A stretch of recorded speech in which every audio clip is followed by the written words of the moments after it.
तो क्या बताते हैं कि तुम भक्ति भी करते हो। अब पल्लेदार में और गधे में के अंतर है भाई। और हम ना जाने कितनी बार पल्लेदार बने होंगे, कितनी बार पशु बने, कितनी बार पक्षी बने, राजा बने, परंतु जन्म मृत्यु का ये रोग नहीं कटा।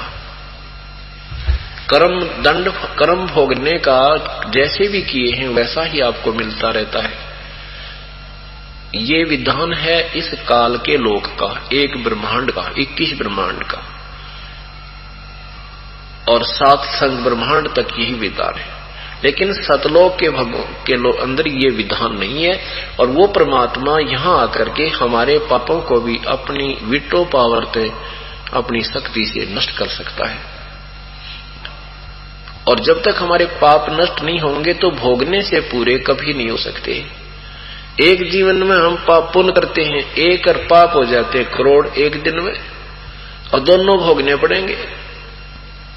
ये तो परमात्मा पूर्ण ब्रह्म की शरण में आने के बाद फिर इन पाप कर्मों के ढेर में आग लगा देगा। कबीर परमात्मा क्या कहते हैं, जब ही नाम हृदय धरो, जब ही नाम हृदय धरो, भयो पाप को नासे, मानो जिंदगी अग्नि की पड़े पुराने गासे। जैसे एक बहुत बड़ा ढेर पड़ा हो घास का, कोई ये प्रमाक है, और वो कहीं रखने का ठिकाना ना, उसने कहाँ रखे, वो जगह भी खराब कर दी उसने। कहते इतने अगर आपके पाप हैं, ये सूखे आपके वहां रखे हैं संचित कर्म प्रभु के दरबार में, आपके अकाउंट में, वो आपको भोगने पड़ेंगे। कब तक? जब तक आप पूर्ण परमात्मा की शरण में नहीं आ जाओगे, पूर्ण संत के माध्यम से। जब पूर्ण संत के माध्यम से संत परमेश्वर कबीर साहिब की शरण में आ जाएंगे, फिर आपका जब हृदय से पुकार होगी, हृदय में, कहते हैं जब ही नाम हृदय धरो। हृदय धरण का मतलब है सच्चे जल से स्वीकार परमात्मा ने कर लोगे कि आपके बिना परमात्मा मेरा कोई नहीं है। जिस दिन आपकी ये सतिथि आ जाएगी, बंदी छोड़ दयाल जी, तुम तक हमारी दौड़ी, जैसे कागज जहाज का अब सोजत और न ठोरी। जैसे समुद्री जहाज चलते थे, उन पर कौवा बैठकर चले जाते थे, और कौवे में एक परमात्मा ने कुदरती एक न्यारी शक्ति दी है, उसमें गुण दिया है कि कौवे को रात्रि में भी अपने अंतःकरण में वो एक मैप बनाता रहता है कि हम कहाँ से चले हैं, पूर्व से चले हैं, पश्चिम से चले हैं, या पूर्व पश्चिम से चले हैं, या पूर्व से चले हैं, या दक्षिण से चले हैं, या बीच से चले।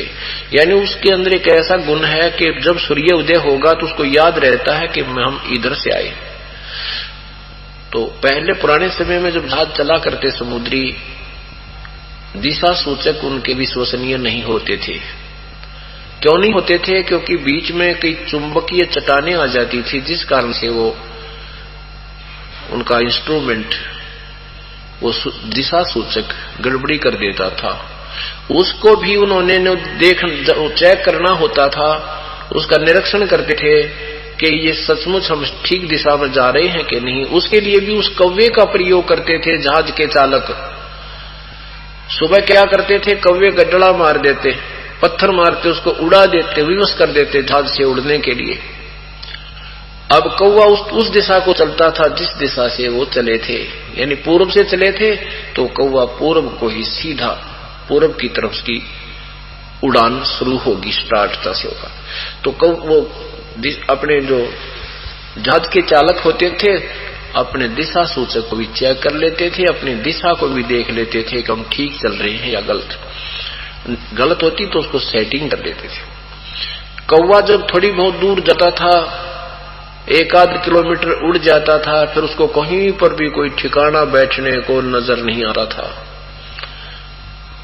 विवश होकर के अंत में उसी समुद्री जहाज के ऊपर आकर ही वो विश्राम पाता था।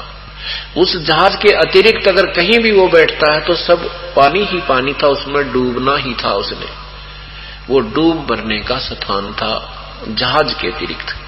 तो जब आपकी ये स्थिति मन की हो जाएगी कि पूर्ण परमात्मा कबीर परमेश्वर बिना ये यहाँ पर कोई हमारा साथी नहीं है, नहीं हमारा कोई रक्षक है, नहीं हमें कोई सुख देने वाला है, जब आपको तत्व ज्ञान पूर्ण हो जाएगा फिर आपकी स्थिति ये हो जाएगी। बंदी छोड़ दयाल जी, तुम तक हमारी दौड़ और जैसे काग जहाज का, अब सूरजत और न ठोरे। कि अब परमात्मा मुझे आपके बिना मेरे मालिक कोई चीज कोई ठिकाना दिखाई नहीं देता।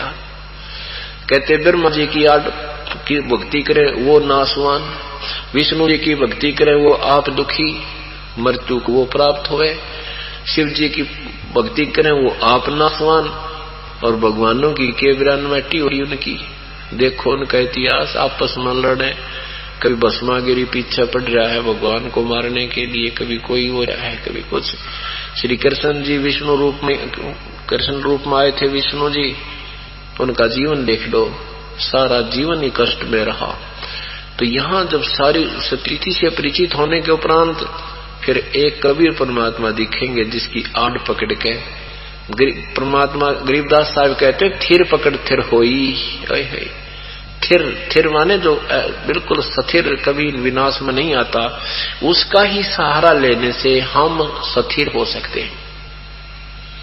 यानी हम भी अपने आप को सुरक्षित मान सकते हैं, सुरक्षित की ही आड़ लेकर के, शरण ग्रहण करके।